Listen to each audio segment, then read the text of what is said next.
और जैसा कि पिछले एपिसोड में हमने देखा था कि लिंगडोंग फिलहाल डेजोलेट प्रोविंस में आ चुका था। ज़ांग जू और यिनियन से इसकी मुलाकात होती है और यिनियन को देखकर ये हैरान था क्योंकि उसके फोरहेड पर एक रिइंकार्नेशन सील था। ज़ियांग जू इससे पूछती है कि ये क्या चीज है, तो लिंगडोंग इसे बताता है कि एक रिइंकार्नेटर सील है। और बड़ी बात ये थी कि ज़ियांग जू से ये पूछता है कि जब मैं इससे मिला था यिनियन से तो ये 12 साल के आसपास थी और मुझे 8 साल हो गए और अभी भी इसकी एज सेम दिख रही है। और गाना समझ चुका था कि जो भी रिइंकार्नेटर था कम से कम 2 टर्बुलेशन तो रिइंकार्नेशन को उसने पार किया ही होगा। तो ज़ियांग जू इससे पूछती है तुम्हें पता है कि मतलब इसकी रिइंकार्नेशन पिछले जन्म में क्या थी। लिंगडोंग बोलता है अभी मेरा उतना लेवल नहीं है कि मैं ये पता लगा सकूं, और इतना तो मैं बता सकता हूँ कि पास्ट में रिइंकार्नेशन लेवल पर जाने वाले गिने चुने ही लोग होते थे और ये यिनियन के लिए अच्छा है। हालांकि अभी जब मेमोरी गेन करे तो ये डिपेंड करेगा कि इसके पास दोनों मेमोरीज रहती हैं या कौन सा पावर ज्यादा डोमिनेंट रहता है। अब उसके बाद इनकी नजर उस ब्लैक फिगर पर पड़ती है। ये वही प्रोटेक्टर थे पर इनकी बॉडी में थोड़े बहुत सही, पर यिमोस ऑरा को ये फील कर सकता था। ये अभी भी हालांकि इससे फाइट कर रहे थे और यिनियन इस ऑरा को प्यूरिफाई कर रही थी। और शायद यहाँ पर पास्ट में क्योंकि एक सेक्ट था ग्रेट डेजोलेट सेक्ट, उनके लोगों का विल पावर इस प्रोटेक्टर में था, इसके वजह से ये फाइट कर पा रहा था। यिनियन भी जब प्रोटेक्टर को पेन में देखती है तो पूछती कैसा है, पहले से ठीक हो। अब लिंगडोंग भी अपने लाइटनिंग पावर से इसमें जो डेमोनिक की थे उसे एनहाइलेट करने लगता है क्योंकि इस प्रोटेक्टर ने इसकी एक बार मदद की थी निर्वाणा पिल्स पर जो कर्ज थे उसे हटाकर। तो लिंगडोंग इन्हें इस हालत में छोड़ नहीं सकता था, पर लिंगडोंग काफी शातिर बंदा था। तो यिनियन से कहता है कि अगर ये ऐसे सप्रेस करती रहेगी तो ये बहुत बड़ा प्लान है। प्रोटेक्टर के बॉडी में जो यीमो हो रहा है वो पक्का आसपास किसी यीमो हो रहा के कारण ही हो रहा है और ये पावर शायद जमीन के अंदर छिपा हुआ है। इस चीज को ये इसलिए फील कर पा रहा था क्योंकि इसके पास एंसेस्ट्रल सिंबल थे। लिंगडोंग ज़ियांग जू से कहता है यिनियन को प्रोटेक्ट करो और नीचे की जो जमीन थी ये अपने थंडर पावर से इसको भेद देता है। 100 फीट के आसपास जब ये गड्ढा कर लेता है तो फाइनली बोलता है कि अब छिप के क्या ही करोगे, बाहर आ जाओ। और लगातार थंडर की नीचे जाने के कारण ये बंदा फाइनली एक चीख मारता है और ये यीमो किंग जो भी था अब बाहर आना शुरू कर देता है। और जैसे ये बाहर आता है लिंगडोंग का जो थंडर पावर था वो अपने आप थोड़ा बहुत इसके आसपास से गायब हो जाता है और इसके बाहर आते ही एक डेमोनिक की लाइट चारों तरफ फैलती है। लिंगडोंग इसे थंडर पावर से ब्रेक थ्रू कर देता है और इस समय इसकी तरफ एक पावरफुल पंच भी आगे बढ़ता है, पर लिंगडोंग फिर से इसे रोक देता है। अब ये बंदा फाइनली बोल ही देता है तो तुम्हारे पास थंडरबोल्ट एंसेस्ट्रल सिंबल है, क्योंकि हेड ऑन कोलिजन में अगर इसे कोई बंदा रोक दे रहा है तो वो नॉर्मल नहीं है। ये बंदा इसके बॉडी के आसपास ब्लैक मिस्ट थे। अब ये बोलता है फाइनली कि यहाँ का जो प्रीवियस डिवोरिंग एंसेस्ट्रल सिंबल का कंट्रोलर था वो मेरे हाथों ही मारा गया था और तुम्हारे पास दोनों है तो तुम शायद मेरे हाथों ही मारे जाओगे। लगता है मैं तुम लोगों का नेमेसिस हूँ। और ये हंसता है। अब लिंगडोंग स्माइल करता है और कहता है क्या मैं जान सकता हूँ कि आप कौन से वाले सीड किंग हो। ये सुन करके ये बंदा कहता है लगता है तुम्हारा नॉलेज हमारे यिमोस के बारे में काफी ज्यादा है। फिर ये कहता है वैसे लोग मुझे 9th सीड किंग कहते हैं। लिंगडोंग सरप्राइज नहीं होता है, पर एक चीज तो ये समझ गया था कि जो 9th सीड किंग था ये 7th सीड किंग से वीक है और दूसरी बात ये बहुत लंबे समय से सप्रेस होने के कारण और इंजर्ड भी है। अब लिंगडोंग इससे पूछता है तो मतलब तुमने ही ये जो ग्रेट डेजोलेट सेक्ट था उस पर अटैक किया था। 9th सीड किंग स्माइल करता है और कहता है मैंने अटैक नहीं किया था, मैंने उनको पूरी तरह से खत्म कर दिया था। पर वो डेवोरिंग एंसेस्ट्रल सिंबल का ओनर उसे मैंने मार तो दिया पर उसने मुझे भी अपनी जान की बाजी लगाकर यहाँ पर सप्रेस कर दिया था और ये गाली देता है उसे। तो जैसा कि आप समझ रहे हो तो डेवोरिंग मास्टर अलग है और उनके बाद जिसे ये एंसेस्ट्रल सिंबल मिला होगा वो थे दूसरे वाले जिनके फोरहेड पर एक ब्लैक मार्क भी था। डेजोलेट सेक्ट के लीडर 9th किंग प्रोटेक्टर की तरफ देखता है। अच्छा तो ये बच गया था पर ये मरने से भी बदतर हालत में है। पर मानना पड़ेगा ये डेजोलेट सेक्ट वाले सच में कैपेबल थे जो मुझे 10,000 सालों से सप्रेस करके रखे हुए थे। और लिंगडोंग कहता है लगता तुम यहाँ भागने के लिए पहले से अपना डेमोनिक ऑरा हल्का हल्का रिलीज कर रहे थे, पर अफसोस की बात कि तुम्हारे कोई भी लोग डेविल प्रिजन वाले इसे फील नहीं कर पाए क्योंकि ये लड़की जो है उसको धीरे धीरे प्योरीफाई कर देती थी। ये काम यिनियन का था। 9th किंग को गुस्सा आता है, ये सब समझ जाता है, तभी मेरे लोग मेरे लोकेशन को आज तक जान नहीं पाए थे। लिंगडोंग को मालूम था कि इसे जल्दी से खत्म करना पड़ेगा, नहीं तो अगर ये रिकवर हो गया तो थोड़ा मुश्किल होगा। दोनों के आंखों में एक दूसरे के लिए किलिंग इंटेंट भरा हुआ था। लिंगडोंग एक 10,000 फीट का ब्लैक होल बनाता है और यहाँ पर जो डेवोरिंग कॉर्प्सेस थे यानी जो बाकी यूमोस मरे होंगे इसे ये डेवोर करके खत्म कर देता है। 9th किंग के हाथों में इसका ब्लैक बोन स्वॉर्ड था और इसमें से खतरनाक लेवल का लाइट निकलता है और लिंगडोंग की तरफ बढ़ने लगता है। डेविल कॉर्प्स लाइटनिंग, पर लिंगडोंग इसे ब्लॉक कर देता है। ये लाइट जो कि रिइंकार्नेशन लेवल के बंदों को भी मे बी इंजर्ड कर दे, पर लिंगडोंग आराम से इसे एक सिंपल पंच में ब्लॉक मार दिया था। लिंगडोंग के हाथ कई सारे एंशिएंट सिंबल्स बन जाते हैं और ये रूथलेसली 9th किंग की तरफ बढ़ता है। नाइन्थ किंग जब देखते हैं कि लिंगडोंग के जो हाथ थे वो लिक्विड साइज में, लिक्विड फॉर्म में आ गए तो ये भी समझ जाता है और अपने डेविल आर्मर को प्रकट करता है। लिंगडोंग का पाम अटैक इसके डेविल आर्मर से टकराता है और इसका डेविल आर्मर बस हल्का सा उसमें स्क्रैच आता है। लिंगडोंग देखता है और कहता है अच्छा तो डेविल एम्परर आर्मर तुम्हारे पास भी है। नाइन्थ किंग कहता है तुम्हारे पास सच में हम लोगों के बारे में काफी नॉलेज है, तुम आर्मर के भी बारे में जानते हो। लिंगडोंग ने सेवेंथ किंग का आर्मर देखा था, ऑब्वियसली इसे पता था। नाइन्थ किंग कहता है तुम्हारे जैसे लोग इसे ब्रेक भी नहीं कर पाएंगे। लिंगडोंग का जो फिलहाल का स्ट्रेंथ था ये आराम से 1 स्टार टर्बुलेशन रिनकार्नेशन के बंदे को झेल सकता था। जियांग इस फाइट को शांति से देख रही थी। नाइन्थ किंग लिंगडोंग से कहता है मैं मानता हूँ तुम पावरफुल हो पर तुम मुझे हर्ट नहीं कर पाओगे। और ये लिंगडोंग से कहता है क्यों ना तुम मुझे यहाँ से जाने दो, फ्यूचर में हम अपने मैटर को रिजॉल्व कर लेंगे। लिंगडोंग कहता है मैं बेवकूफ दिख रहा हूँ। नाइन्थ किंग को अब गुस्सा आता है, ये कहता है फिर ठीक है देखते हैं अंत तक कौन टिकता है। और लिंगडोंग अब तैयार था, डेवोरिंग पावर से ये काले रंग का धनुष बनाता है, सॉरी तीर बनाता है और लाइटनिंग पावर से धनुष। और जब ये प्रत्यंचा चढ़ाता है यानी कि तीर कमान पे खींचता है, नाइन्थ किंग भी इसमें से एक अलग ही लेवल का फियर और फ्लक्चुएशन फील करता है। लिंगडोंग बस एक ही चीज सोच रहा था, इसे नाइन्थ किंग को कुछ भी करके मार देना है। लिंगडोंग का जब किलिंग डिजायर पीक पर था तो वो जो प्रोटेक्टर थे अब वो भी इस चीज को रियलाइज करते हैं। एक आवाज इनके दिल से निकलती है और इस आवाज एक थैंक्स था शायद लिंगडोंग के लिए। प्रोटेक्टर के बॉडी से कई सारे लाइट्स बाहर निकलते हैं और इसे देखकर लिंगडोंग भी अब हैरान था क्योंकि इन लाइट्स के बीच में एक एल्डरली फिगर खड़े थे और ये वही डेवोरिंग एंसेस्ट्रल सिंबल के पहले वाले मालिक ब्लैक आइड एल्डर। और जितनी लाइट्स थी उसमें एक अलग अलग शायद यहाँ के डेजोलेट पैलेस के एक्सपर्ट्स रहे होंगे। नाइन्थ किंग भी जब इन्हें देखता है तो कहता है बेवकूफ ओल्ड घोस्ट, मरने के बाद ही तुम्हें चैन नहीं है और तुमने मुझे यहाँ पर 10,000 साल से सील करके रखा था, मैं तो अभी भी जिंदा हूँ, तुम तो धूल में मिल चुके हो, तुम्हें क्या लगता है कौन जीता? ब्लैक आइड एल्डर नाइन्थ किंग को देखते हैं, इसे देखकर ये भी एक फेंट स्माइल देते हैं और ये लिंगडोंग को रेस्पेक्ट में अपना सर झुका लेते हैं। लिंगडोंग हैरान था, जो भी यहाँ पर और आसी सभी से रेस्पेक्ट देती है कि हम थैंक्स बोल रहे तुम्हें कि तुम इस डेविल को मार रहे हो। सभी की बॉडीज में रिनकार्नेशन रिपल्स थे, एरो में भी ये पावर जाता है और ये पावर एरो का और भी ज्यादा बढ़ चुका था। इस फ्लक्चुएशन शब्दों में बयां करना मुश्किल है। लिंगडोंग को भी लगा नहीं था कि इन लोगों का विल इतना स्ट्रांग होगा। लिंगडोंग कहता है आपने पिछली बार मुझे डेवोरिंग एंसेस्ट्रल सिंबल दिया था, मैं आपका आभारी हूँ और इसी के लिए मैं इसे मार के आप लोगों का काम पूरा कर रहा हूँ। नाइन्थ किंग यह फील कर चुका था, ये चिल्ला के कहता है कि बच्चे तुम लगता है लाइफ और डेथ बैटल करना ही चाहते हो, और ये कहता लगता है तुम अपनी लिमिट नहीं जानते हो। नाइन्थ किंग एक जायंट डेविल में अब कन्वर्ट हो जाता है, पूरा इसका ऑरा पूरे स्पेस को घेर चुका था। लिंगडोंग अभी एरो को अभी भी खींच रहा था पर इसका ऑरा इतना ज्यादा था कि लिंगडोंग भी संभालने में अब थोड़ा कठिनाई फील कर रहा था। हाथों से जिसने वो रस्सी पकड़ी थी लिंगडोंग ने, उसमें भी इसके हाथों से ब्लड बाहर आ रहे थे और फाइनली ये तीर नाइन्थ किंग की तरफ उछाल देता है। ये ब्लैक एरो इतनी खतरनाक थी कि डेविल किंग ने जितने भी डिफेंस बनाए थे ये सब तोड़ते हुए इसकी तरफ रूथलेसली बढ़ती है। इसके आर्मर को भी ये भेदते हुए नाइन्थ किंग के बॉडी को आर पार करके निकल जाती है। नाइन्थ किंग को विश्वास नहीं हो रहा था, ये काफी दूर जाके गिरता है कि मेरा डिफेंस, मेरा आर्मर कैसे टूट सकता है, क्योंकि पास्ट में ब्लैक आइड एल्डर इसके डिफेंस को तोड़ नहीं पाए थे पर ये लड़का ये चीख रहा था दर्द में। नाइन्थ किंग की ऑरा काफी ज्यादा डाउन हो चुकी थी और क्योंकि एरो में थंडर पावर भी था तो इसकी बॉडी एक्सप्लोड कर जाती है और इस समय एक डेमोनिक लाइट यहाँ से भागने को दिखती है। पर लिंगडोंग कहता है जैसा कि मैंने पहले ही कहा तुम्हें मैं बच के जाने नहीं दूंगा। तुरंत ही इस ब्लैक लाइट को ये एक लाइट बैरियर में पकड़ लेता है और लिंगडोंग की बॉडी से एक व्हाइट लाइट भी इस समय बाहर निकलती है। पर लिंगडोंग एक चीज देखता है कि जो लाइफ फोर्स है यमोस का वो सच में एक्स्ट्रा ऑर्डिनरी है, इतना आसानी से इसे रिजॉल्व नहीं किया जा सकता। तो अभी तो जो 8 एंशिएंट मास्टर है जो सीड किंग है उन्हें मारने में उन्हें भी काफी दिक्कत होती थी और इसने इस बार अपने दोनों एंसेस्ट्रल सिंबल की पावर के बीच में इसे सप्रेस कर दिया था। पर ये भी इसे डिस्ट्रॉय करने के लिए काफी नहीं था। लिंगडोंग इसके बाद डेजोलेट टैबलेट निकाला, मिस्टीरियस डिवाइन पैलेस भी निकालता और एंसेस्ट्रल स्टोन भी। तब जा करके ये नाइन्थ किंग धीरे धीरे अपनी आंखें बंद कर लेता है। लिंगडोंग इसके बाद ब्लैक आइड एल्डर से कहते कि आपका काम मैंने पूरा कर दिया। ब्लैक आइड एल्डर भी अब काफी संतुष्ट थे, ये कहते मेरे पास कुछ तो है नहीं जो मैं तुम्हें दे पाऊंगा पर मैं तुम्हें थैंक्स बोल सकता हूँ। पर फिर भी इनके बॉडी से एक मिस्टीरियस लाइट निकलती और जो यहाँ पर कई एक्सपर्ट्स थे जो मर चुके थे और ये लिंगडोंग की बॉडी में एंटर करने लगे। ये थे रिनकार्नेशन एसेंसेस। लिंगडोंग काफी खुश हो जाता है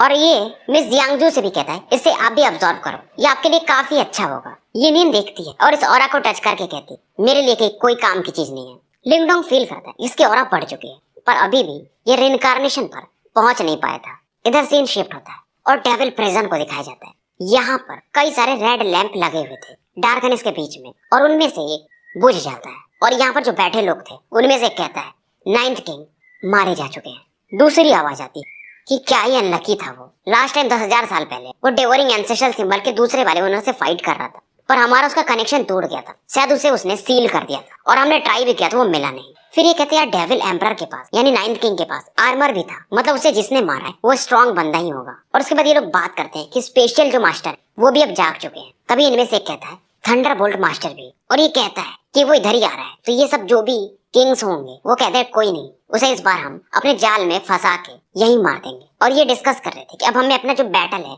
वो शुरू कर देना चाहिए, वर्ल्ड वॉर। लिंगडोंग यहाँ पर कल्टीवेशन करने में लगभग 8-9 दिन से लग जाते हैं, पर रिइंकार्नेशन में थोड़ा दूर था ये, यानी हाफ स्टे रिइंकार्नेशन पर ये पहुंच चुका था। जियांगजू अब इसे थैंक्स बोलती। लिंगडोंग कहता है ये मेरी जिम्मेदारी थी। जियांगजू के हाथों में वो डेविल एम्परर का आर्मर था, ये लिंगडोंग को देती है। लिंगडोंग इसे देखता, तभी अंदर से यान कहते हैं ये चीज काफी अच्छी है, इसे तुम मिस्टीरियस डिवाइन पैलेस को दे दो, वो इसके पावर को रिफाइन कर देगा और इसके पावर के थ्रू जो ग्रेट डेजोलेट टैबलेट है वो रिकवर कर जाएगा। और अगर तुम्हारा ग्रेट डेजोलेट टैबलेट रिकवर कर गया तो तुम आराम से सेकंड स्टार रिइंकार्नेशन के बंदे को भी आराम से सप्रेस कर सकते हो। लिंगडोंग भी अब काफी ज्यादा एक्साइटेड था। अब ये लोग टैबलेट से बाहर आते और अंकल जियांगली वगैरह से मिलता है, जो भी प्रॉब्लम्स थे वो बताता है और इसके बाद इन्हें थैंक्स बोलकर निकल जाता है। इसके जाने के बाद जियांगली अपनी बेटी जियांगजू से कहते मुझे मालूम है कि तुम मुझसे प्यार करती हो, पर तुमने बताया क्यों नहीं। हालांकि जब उस समय लिंगडोंग जा रहा था तो ये नीन इसे रोकने की कोशिश करती, पर ये इसे समझाता है, फिर निकल जाता है। जियांगजू इधर कहती है मैं उसे पसंद करती और ये मैं अकेले करती हूँ और मैं इसे सह लूंगी, क्योंकि ये जानती थी लिंगडोंग अब इनसे शायद पहुंच के बाहर है। जियांगली बस हंस के रह जाते हैं। इधर लिंगडोंग वापस आ चुका था लिन क्लैन में। लिंग ज़ायो से इसकी बात होती है और ये पूरा मैटर रफली एक्सप्लेन कर देता है। अब ये लिंगडोंग अपने फादर से कहता है कि मैं कल डाओ से लौटूंगा और ये इन्हें एक जेट टोकन देता है कि कोई भी प्रॉब्लम हो तो आप इसे पटक दीजिएगा, मैं आ जाऊंगा। क्योंकि ये फील किया था कि जो सीनियर ब्रदर जाओ टोंग है उनका युवान स्पिरिट अब रिकवर हो चला है एंसेस्ट्रल स्टोन में रहने के कारण। लिंग ज़ायो से कहते हैं तुम बिना बताए चले गए थे, तो मिस किंगजो भी 10 दिन तक यहीं पर अकेले थी, ये सही नहीं है। लिंगडोंग को याद आता है। इधर लियो यान से इसकी मुलाकात होती और यहीं पर किंगजो भी खड़ी थी, तो लियो यान हंसते हुए यहाँ से निकल जाती है। लिंगडोंग किंगजो की तरफ बढ़ता है। किंगजो इसे देखती और कहती कि मैं कल प्योरिटी पैलेस जा रही हूँ। इसके टोन में बिल्कुल भी ऐसा लग रहा था इसे कोई फर्क नहीं पड़ता कि लिंगडोंग ने कोई परेशानी में था या कुछ भी, और थोड़ा सा आवाज में गुस्सा भी था। बात तो सही थी कि लिंगडोंग से घर लेकर आया और अकेले छोड़ के गायब हो गया था। लिंगडोंग इसकी तरफ जाता है और कहता है सच में ये मेरी फॉल्ट थी, मुझे लगा था कि मैं प्रॉब्लम आराम से रिजॉल्व कर दूंगा 1-2 दिन के अंदर, पर मुझे क्या पता था कि 9th किंग मुझे वहां पर मिल जाएगा। किंगजू का भी एक्सप्रेशन थोड़ा चेंज हो जाता है। किंगजू इससे पूछती क्या तुम ठीक हो। लिंगडोंग कहता मैं ठीक हूँ। हालांकि उसका स्ट्रेंथ काफी वीक था सील होने के कारण, फिर भी मुझे थोड़ा टाइम लग गया और ये कहानी थोड़ा जानबूझकर चढ़ा बढ़ाकर बता देता है। किंगजू क्योंकि इंटेलिजेंट थी तो वो समझ जाती है कि जानबूझ के बता रहा है इतना ज्यादा।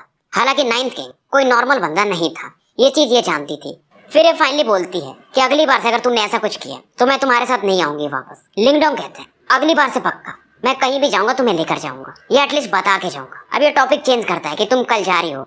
ये बोलती है हाँ। लिंगडोंग बोलता है मैं भी डाउ से लौट रहा हूँ तो मैं तुम्हें छोड़ दूंगा प्योरिटी पैलेस।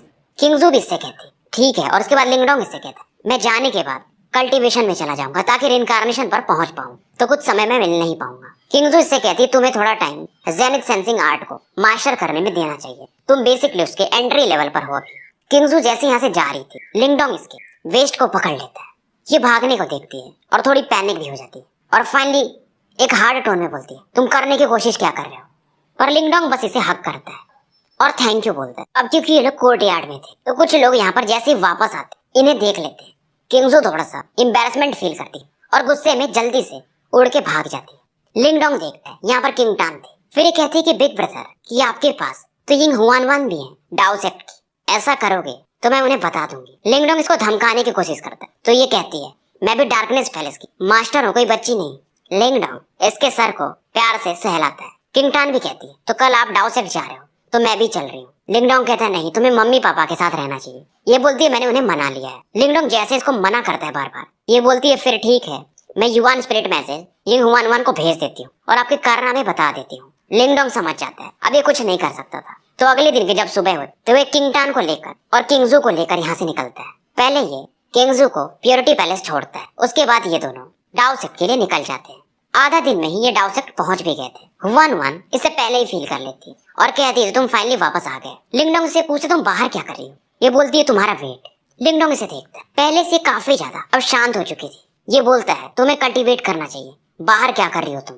अंदर चलते हैं। अब लिंगडोंग जब इसे इसके पाम को पकड़ता है तो ये थोड़ा अच्छा फील करती है। किंग टान भी देखती है और कहती है तुम हुआन वन हो, पहले से थोड़ी अलग लग रही हो। लिंगडोंग इसे कहता है फालतू क्वेश्चंस मत पूछो।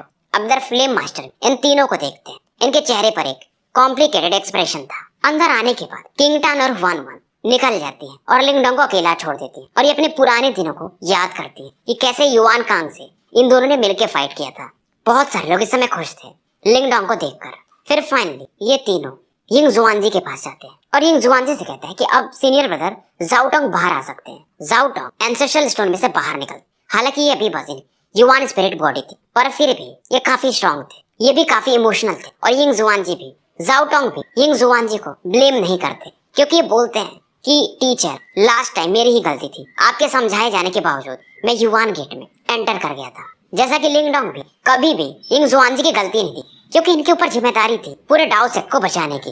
यिंग जुआनजी कहते हैं कि बच्चे होते ही ऐसे, मुझे कोई फर्क नहीं पड़ता। बहुत सारे लोग इस समय सीनियर जाओटोंग को देखते हैं क्योंकि पुराने टाइम से डाओ सेक्ट में इन्हें लेजेंड माना जाता था।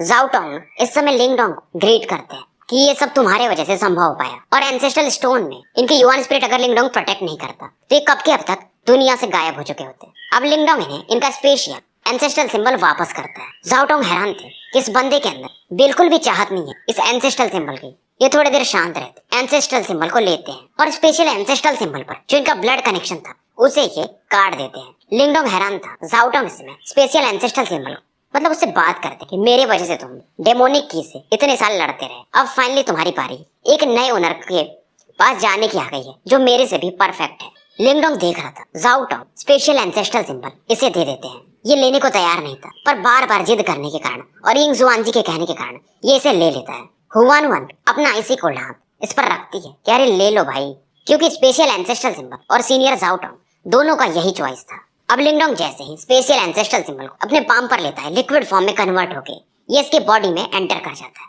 और जैसे ही ये जाता है डिवोरिंग एंसेस्ट्रल सिंबल और थंडरबोल्ट एंसेस्ट्रल सिंबल दोनों थोड़ा सा रिजेक्ट करने की इसे कोशिश करते हैं। जाओटोंग कहते हैं कि स्पेशल एंसेस्ट्रल सिंबल तो तुम्हें स्वीकार कर चुका है पर तुम्हें इसके पावर को अपने दोनों एंसेस्ट्रल सिंबल के पावर के साथ फ्यूज करने में यानी इसे रिफाइन करने में समय देना ही पड़ेगा और इस पावर के कारण अब शायद ये रिइंकार्नेशन लेवल में भी एंटर कर सकता था। अब लिंगडोंग हुआन वन से कहता है कि किंग टान का ध्यान रखना और मैं अब कल्टीवेशन में जा रहा हूँ। हुआन वन जहाँ पे लिंगडोंग कल्टीवेट कर रहा था आसपास के एरिया को आइस लेयर से भर देती ताकि लिंगडोंग को कोई डिस्टर्ब न कर सके। यिंग जुआनजी बाकी लोग बात करते हैं कि लिंगडोंग सच में अलग ही टैलेंटेड बंदा है। किंग टान इधर कहती कि मेरे बड़े भाई हमेशा मुझे अकेले छोड़ देते हैं। हुआन वन कहती है अरे मैं हूं ना तुम्हारे साथ, मैं तुम्हारा ख्याल रखूंगी। इधर दूर से जब फ्लेम मास्टर देखते कि हुआन वन स्माइल कर रही थी तो ये कहती है लड़का सच में तो काफी सही है तुम्हारे लिए, तुम्हें मैंने कभी मुस्कुराते हुए देखा नहीं था। फिर ये देखते हैं कि लिंगडोंग थर्ड एंसेस्ट्रल सिंबल को एब्जॉर्ब करने की तैयारी कर रहा है। ये बंदा सच में एक्स्ट्रा ऑर्डिनरी है पर फिर भी जूनियर सिस्टर, क्या इसके पास सच में वो क्वालिटी है कि ये तुम्हें सरपास कर पाएगा? तो यहाँ पर जो प्रोसेस है कि लिंगडोंग स्पेशल एंसेस्ट्रल सिंबल को बैलेंस करेगा तो इसको मैं ज्यादा डीप में एक्सप्लेन नहीं करूंगा। अब यहाँ पर थर्ड स्पेशल सिंबल थोड़ा सा रेजिस्टेंस दिखा रहा था। स्पेशल एंसेस्ट्रल सिंबल के कारण आसपास के इसके स्पेस थोड़ा सा डिस्टॉर्ट होना शुरू हो जाता है। मतलब ये इसके पूरे माइंड में ऐसा खेल चल रहा था माइंड स्पेस में। अब ये दूसरे स्पेस पहुंच चुका था, आगे ये बढ़ना शुरू करता है। पूरा ये जो स्पेस था खाली था, 300 माइल ये ट्रैवल कर चुका था। इसे समझ में नहीं आ रहा था ये चल क्या रहा है और इस समय इसका बॉडी इसके माइंड को भुला भी नहीं पा रहा था वापस। अब इसे समझ में आता है कि सच में ट्रेनिंग मेथड काफी टफ है। ये पैनिक कर रहा। बेसिकली ये स्पेशल एंसेस्ट्रल सिंबल का ट्रायल था, टेस्ट था, जैसे डेवोरिंग एंसेस्ट्रल सिंबल का। इसको डार्कनेस में ट्रैवल करना पड़ता है डेवोरिंग पावर में। सेम था थंडरबोल्ट एंसेस्ट्रल सिंबल के साथ, इसे 1 लाख बिजलियों का झटका लेना पड़ा था। कुछ ऐसा ही इसका था। समय इधर अंदर बीतते जाता, अंदर में ऐसा लग रहा था कि हजारों वर्ष धीरे धीरे बीतने लगे हों। आगे बढ़ते बढ़ते एक ऐसे जगह पर पहुंचता है जहाँ पर इसे कुछ ब्लैक क्रैक दिखते हैं और वहां से डेमोनिक ऑरा बाहर आने लगती है। पर एक फॉर्मेशन था जो इस डेमोनिक ऑरा को ब्लॉक कर रहा था। ये समझ जाता है इस प्रकार का फॉर्मेशन जो कि डेमोनिक ऑरा को इस लेवल पर रोक पा रहा है। ये सिंबल एंसेस्टर का बनाया हुआ चीज था। ये इस फॉर्मेशन को देखकर खुश था।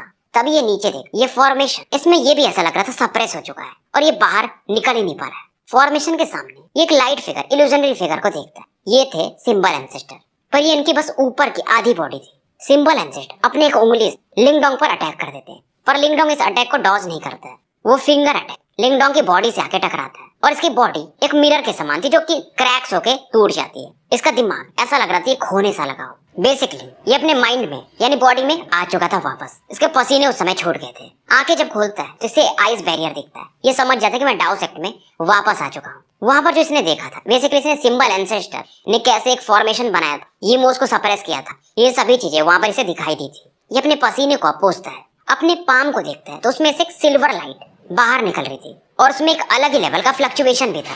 अब जब ये ध्यान से आंखें बंद करके फील करता है तो स्पेशल एंसेस्ट्रल सिंबल इसके कंट्रोल में आ चुका था। अगर ये बस सोचे तो 300 मील की दूरी पर कहीं भी निकल सकता था। अब ये काफी खुश था। ये देखता है इसके बॉडी में डेवोरिंग पावर यानी ancestral symbol, Thunderbolt ancestral symbol और स्पेशल सिंबल तीनों एक ट्रायंगुलर शेप लगा के हैं और रेजिस्टेंस पावर गायब हो चुका था। इस चीज को ये फील करके खुश था। तभी स्पेशल सिंबल इसमें फ्लक्चुएशन शुरू हो जाते हैं। युवान पावर भी इसका काफी तेजी से बाढ़ के समान बढ़ना शुरू हो जाता है। युवान पावर में चेंजेस भी आने लगते हैं। युवान पावर इसका ओशियन के समान फैलने भी लगा था और इसके अंदर एक रिपल था जिसको कि रिनकार्नेशन रिपल कह सकते हैं। अब यही वो स्टेप था जिसके बाद ये रिनकार्नेशन में पहुंचने वाला था। समय बीतते जा रहा था और 2 महीने अब निकल चुके थे और वो जो आइस बैरियर हुआन हुआन ने बनाया था वो अभी भी था। पूरे डाओ सेक्ट पर एक प्रेशर को फील किया जा सकता था। यिंग जुआनजी भी सोचते हैं कि यार मुझे रिनकार्नेशन अभी तक मैं टच बस किया हूँ, पहुंच भी नहीं पाया। 100 साल से ऊपर हो गए और ये लड़का 10-12 साल में इस लेवल पर अब पहुंच जाएगा। यिंग जुआनजी देख के समझ तो चुके कि अब रिनकार्नेशन का टाइम आ चुका है लिंगडोंग के। डाओ सेक्ट के डिसाइपल सब देखते हैं कि युवान पावर के क्लाउड्स बन चुके हैं और 300 मील तक फैले हुए हैं और आसमान एक लाइट दिखती है जिसे लाइट ऑफ रिनकार्नेशन कहा जा सकता है। फ्लेम मास्टर भी जब इसे देखते तो ये भी सरप्राइज थे और ये समझ रहे थे कि अगर ये बंदा रिनकार्नेशन में पहुंच जाएगा तो ये एलाइट्स के रूप में यानी एलाइट्स में इसकी गिनती हो सकती। फ्लेम मास्टर अपने चेस्ट को टच करते और कुछ तो फील करते और कहते लगता है वो लोग भी यानी ये मोज अब मूव करना शुरू कर चुके हैं। अब ये जो युवान पावर बादल के रूप में इकट्ठा होता है, आइस बैरियर से टकराता है, आइस बैरियर टूट जाता है तुरंत ही। किंगटन देखती इसका एक्सप्रेशन चेंज हो जाता है और ये काफी तेजी से उस युवान पावर को रोकने के लिए बढ़ती है पर हुआन हुआन इसे रोक लेती है और कहती है रिनकार्नेशन स्टेज में अगर तुम्हें ब्रेक करना है तो इस युवान पावर यानी इस टर्बुलेशन को तुम्हें खुद झेलना पड़ेगा। क्योंकि ये जो पावर था इतना खतरनाक था कि लोगों को लग रहा था क्या लिंगडोंग खास करके किंगटन को कि वो झेल पाएंगे, क्योंकि आइस बैरियर जो कि काफी स्ट्रॉन्ग था वो बस उसके टच मात्र से टूट गया था। लिंगडोंग देखता है और अपने बॉडी के ऊपर एक काफी बड़ा 10,000 फीट का ब्लैक होल बनाता है। ब्लैक होल में ये पूरा युवान पावर डेवोर हो जाता है और ये पावर धीरे धीरे लिंगडोंग की बॉडी में एंटर करना शुरू कर देता है। ये एक वाटरफॉल के समान था और जैसे ये पावर लिंगडोंग की बॉडी में आना शुरू होता है इसके बॉडी के जो चमड़े थे उसमें एक्सप्लोजन हो जाते हैं यानी वो टूटने लगते हैं। बॉडी का हर एक पार्ट में एक्सप्लोजन हो रहा था और क्योंकि लिंगडोंग के पास प्राइमल ड्रैगन बोन था तो ये सरवाइव कर जा रहा था। हुआन हुआन, यिंग जुआनजी और किंगटन ये सभी शांति से देख रहे थे। यिंग जुआनजी भी पहली बार डेवोरिंग एंसेस्ट्रल सिंबल के पावर को देखे रहते हैं। बहुत सारे डिसाइपल्स इस समय थोड़ा चिंतित थे। लिंगडोंग की बॉडी अब एक ड्रैगन के समान फूल चुकी थी। ये ड्रैगन का शेप ले चुका था पर ये भी थोड़ा पेन में था। अब क्योंकि इसका लेवल उस पर था तो अगर इसके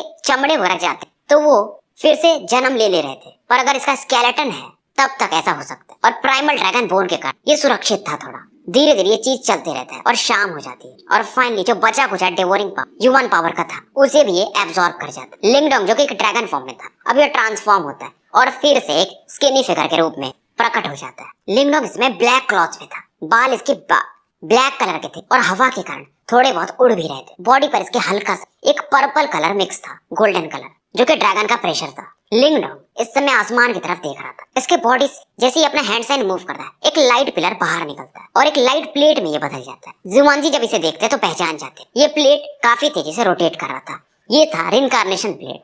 जब कोई बंदा रिनकार्नेशन लेवल में पहुंच जाता है तब इस प्रकार के पावर को यूज कर सकता था, यानी कि लिंगडोंग अब रिनकार्नेशन लेवल पर जा चुका था। लिंगडोंग भी अब काफी खुश था कि फाइनली मैं इस लेवल पर पहुंचा। तो अब ये सोचते कि अगर 7th किंग भी आ जाए, हालांकि वो रिनकार्नेशन के 2 टर्बुलेशन पार कर चुका है और लिंगडोंग जस्ट रिनकार्नेशन पर पहुंचा तो भी अब ये इसे संभाल सकता था।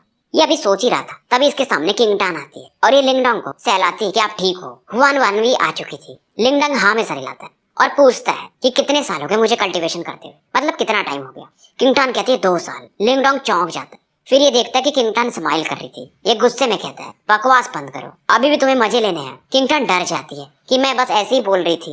लिंगडोंग जब देखता है कि इसकी बहन डर गई है तो ये काफी खुश होता है। इसकी बहन जो कि काफी शरारती है लोगों की नजर में और कोल्ड ब्लडेड है, पर लिंगडोंग के सामने ये हमेशा एकदम आज्ञाकारी बहन की तरह रहती थी। 1-1 पीछे से बोलती है कि 2 महीने हो चुके हैं अब बहुत सारे लोग जैसे कि जाओ टोंग, जुआन जी, सभी लोग इसे कॉन्ग्रेचुलेट करते हैं। इधर जाओ टोंग में अब इनका जो युवान स्प्रेड था पूरी तरह से स्टेबल हो चुका था, तो ये कुछ ही समय में एक फिजिकल बॉडी बना लेंगे। लिंगडोंग अभी हंसी रहा था, तब ये दूर के पहाड़ से एक फ्लक्चुएशन फील करता और कहता है क्या ये फ्लेम मास्टर है।